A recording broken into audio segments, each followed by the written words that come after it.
phenomena causing it, but he had the phenomena right. You got a question, Scott? I do. Okay.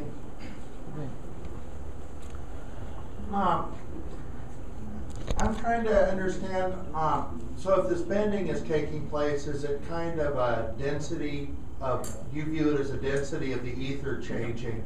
Yep. So it's a kind of diffraction thing? Yes, exactly. Right. That's exactly the way I see it. Yeah. Okay, thank you. Yeah. You understand? Oh, just one more thought. While I got you. I got you. Yeah, He's got you now. Do you, you know, there's the 0-point energy paradigm, and you know, from the perspective of your work, you know, there's things like that are measuring differences in the speed of light in Casimir cavities, like the depletion. I guess you would say there's less ether in the way or whatever, but they're saying that they're getting the light from one end of the cavity to the other faster than they should, or sooner than they should, I should say. And do you see that as having an impact on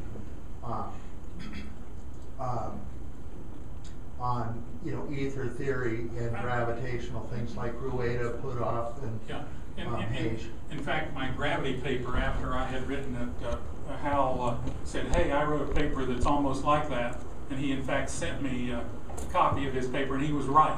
He had an awful lot of the stuff the same as in my paper. So there's nothing.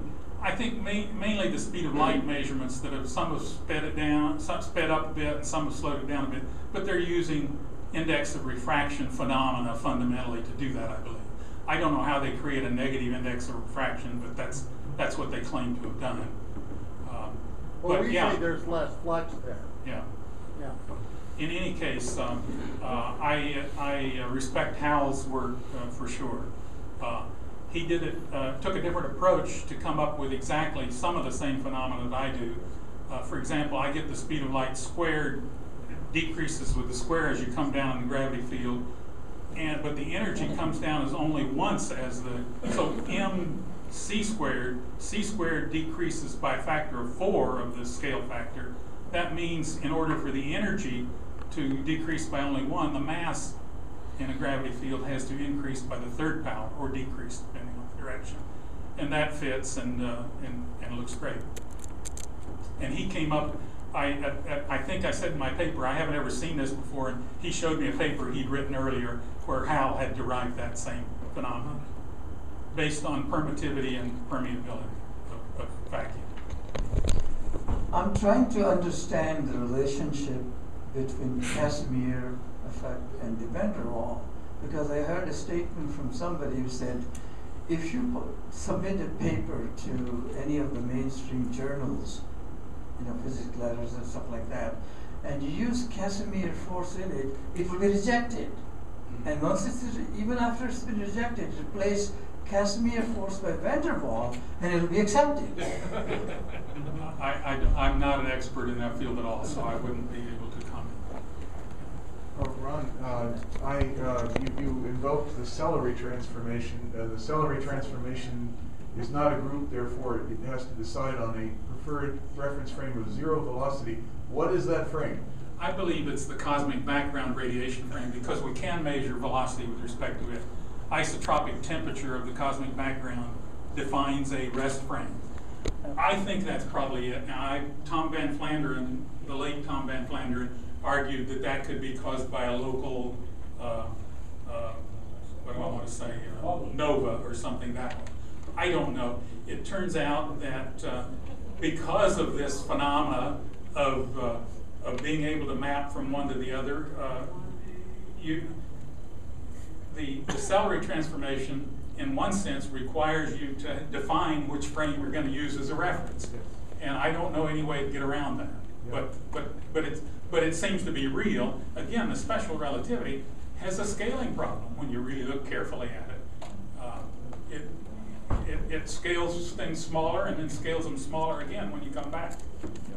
And it's ignored.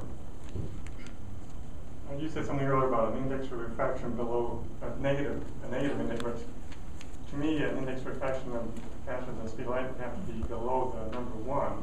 Was it a negative or less than 1? Less than 1. Okay. I apologize. Yes, I misspoke. Yeah. Any more? Oh, go It's gonna be, okay, go ahead, Glenn. Going once, no? Yeah, my name is Glenn Morgert. I have a question, kind of sociological here. The younger Einstein said that space was empty. Perfectly empty, total idealizations. Perfectly empty, sort of a positivist approach. And then the elder Einstein of 1920 said you had to have the ether. Now you've dealt with these people that apparently are still using the younger Einstein, right? Because you're the ether guy and they aren't. Can you give us an explanation of why that is? I think it's what you've grown up with primarily. one of the guys, you know, I don't remember who it was. Somebody said you gotta have to wait till the people trained that way die off. I don't know. So we're But next to die. I think I quoted it in my book, which is outdated, but I think it was somebody by the name of Tyndale that said he can't imagine something oscillating like light without something to oscillate in. So, you know. Hi. You talked about the speed of light changing, and you also briefly talked about the Einstein synchronization. Just want to check that it's the use of the Einstein synchronization that makes the speed of light constant, and if you don't use it, then it's variable. Yeah. Let me clarify that perhaps a little bit. In the longitudinal direction, it takes the resynchronization plus a length contraction. In the offset direction, because it follows a diagonal path, there's no length contraction needed to make it appear that the speed of light is isotropic at a scaled back 1/gamma value. We done? Okay, we got a lot. Thank you. Ron Hansen.